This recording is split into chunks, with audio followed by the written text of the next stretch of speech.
Hello everyone. आज 15 अगस्त आज ही के दिन हमें आज़ादी मिली थी because India was under colonial rule almost 200 years from 1757 to 1947। आज का दिन बहुत ही इम्पोर्टेंट है क्योंकि हमें गुलामी से आज़ादी मिली थी। तो काफ़ी दिन हो गया है आज़ादी मिलने के बाद।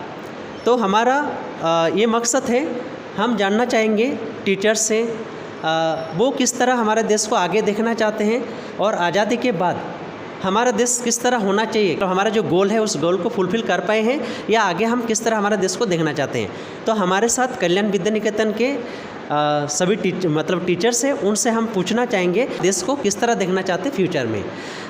मैं Balram Kundu, social science teacher, हम टीचर से पूछेंगे। Ma'am, what's your name? My name is Mrs. Ranjana Nika. Okay.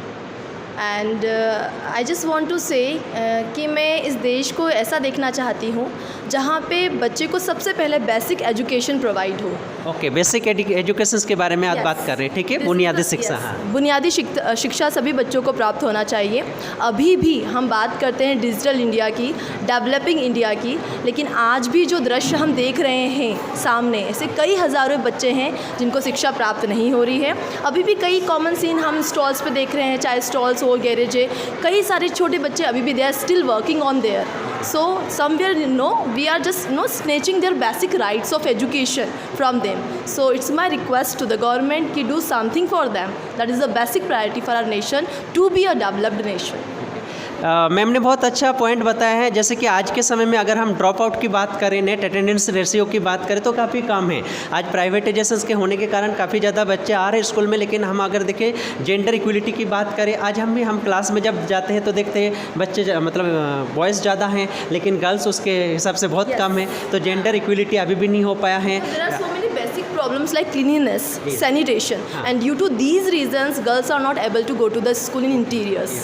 ठीक है। तो हमारे देश में जो बड़े हैं, बुजुर्ग हैं, अभी बहुत ऐसा सोच रखते हैं जो गर्ल्स तो पराया धन है, उनको पढ़ा के आगे क्या करेंगे। तो इस सोच से हम अगर हम बाहर आएँ तो हमें लगेगा जो हम हमारा देश को तरक्की पर ले जाएंगे। नहीं तो क्या हम काफ़ी पीछे रह जाएंगे क्योंकि डेवलप कंट्री में ये सब प्रॉब्लम नहीं है। ठीक है, बहुत बहुत धन्यवाद मैम आपका।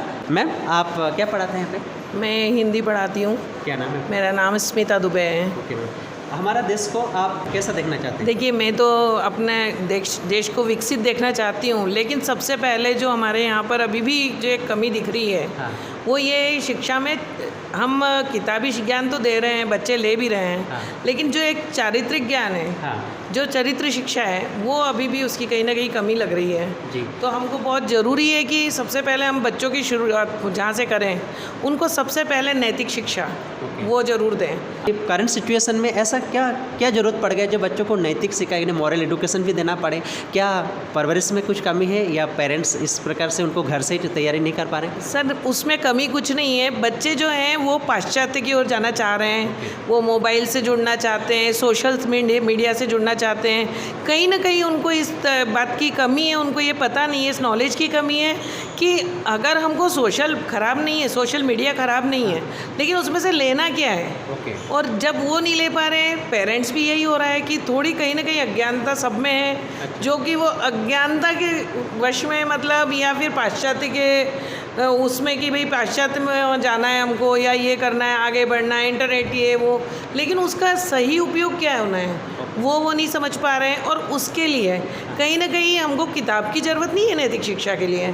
हमको ये है कि बस जैसे मैंने सोच रखा है कि मैं 8 दिन पढ़ाती हूँ, उसमें से एक दिन मेरा एक लेक्चर पूरा बच्चों के लिए सिर्फ इसी का होता है। मतलब मैं जिस क्लास में भी पढ़ाती हूँ उसमें 8 दिन में एक दिन मैं लेक्चर इसका लेती हूँ। और मैं चाहती हूँ कि सारे टीचर्स मेरे मतलब कहीं ना कहीं जब भी अगर हम पढ़ाते 2-5 मिनट भी दे दें इस चीज़ के लिए कि जिससे बच्चे इस चीज़ को सीखें। अगर एक बच्चा चरित्रवान है तो स्वाभाविक है कि वो देश को बना ले जाएगा। जब तक उसका चरित्र नहीं बना, व्यक्तित्व नहीं बना, तो एक पूर्ण शिक्षित है ही नहीं वो। जिस दिन वो पूर्ण शिक्षा ग्रहण करके निकलेगा तो उसमें उसका व्यक्तित्व भी ज़रूरी रहेगा। जी मैम, सही बोला है। इस बात में मैं भी एग्री करता हूँ क्योंकि देखिए हमारे देश में ग्लोबलाइजेशन आया है 1991 के बाद। तो क्या हुआ, एकदम से बाहर की दुनिया देखने को मिला है। तो जैसे कि कोई एक घर पे बंद रहता है और अचानक से बाहर खुला आसमान उनको मिल जाता है, तो उसको एडजस्ट करने में टाइम लगता है। तो हम ये सोच सकते हैं कि हमारा ये प्रॉब्लम इसलिए हो रहा है क्योंकि एकदम से टेक्नोलॉजिकल जो डेवलपमेंट हुआ है और हमारा जिस तरह ग्रोथ हुआ है उसके साथ थोड़ा सा एडजस्ट होने में थोड़ा टाइम लगेगा। और एकदम से मॉडर्न टेक्नोलॉजी आ गया है, हम उससे आदी नहीं थे, डेवलपिंग कंट्री पहले से वो थे, तो इसलिए उनके लिए इतना कोई प्रॉब्लम नहीं हुआ। लेकिन हमें ये उम्मीद है हम अगर थोड़ा सा टाइम देंगे और आगे जाके ये ठीक हो जाएगा और हमें नैतिक अलग से शिक्षा देने की ज़रूरत नहीं पड़ेगी, बल्कि खुद ही वो चरित्रवान बनेगा। आप क्या कह, आप हमारे देश को किस तरह देखना चाहते हैं फ्यूचर में, क्या कहना चाहेंगे? सर मेरा व्यू यही है कि जैसे मैं इकोनॉमिक्स और बिज़नेस स्टडीज़ दोनों सब्जेक्ट पढ़ाती हूँ। आपका नाम बताइए। हेमलता सोलंकी सर। तो मैं ये चाहती हूँ कि बुकिश नॉलेज जो दिया जा रहा है बच्चों को, उसके साथ एक प्रैक्टिकल अप्रोच भी ऐड की जाए।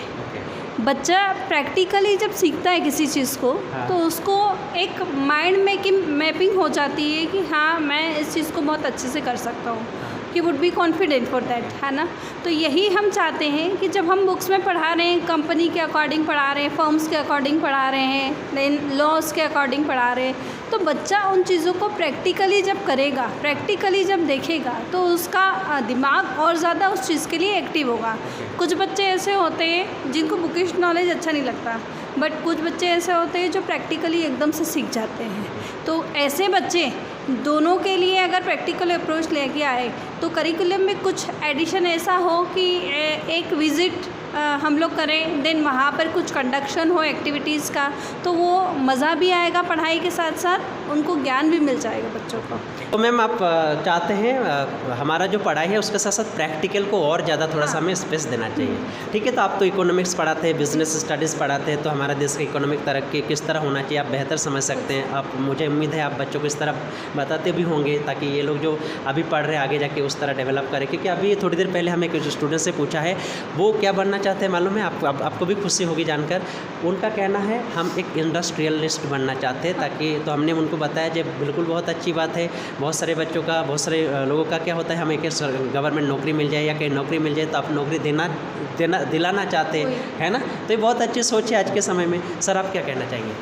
सर मैं आईटी टीचर हूँ। मैं देखता हूँ कि आजकल बच्चे मोबाइल बहुत ज़्यादा यूज़ कर रहे हैं, उसका मिसयूज़ कर रहे हैं। उसका मिसयूज़ ना करके उसका सही तरीके से यूज़ करें। मिसयूज़ करेंगे तो सर वो बिल्कुल पथ भ्रमित हो जाएंगे।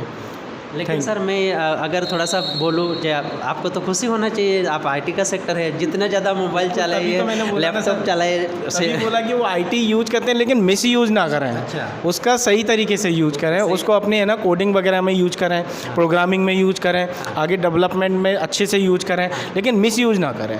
पता चला 10-10 घंटे गेम ही खेल रहे हैं, पढ़ाई नहीं हो रही है, ऐसा नहीं होना चाहिए।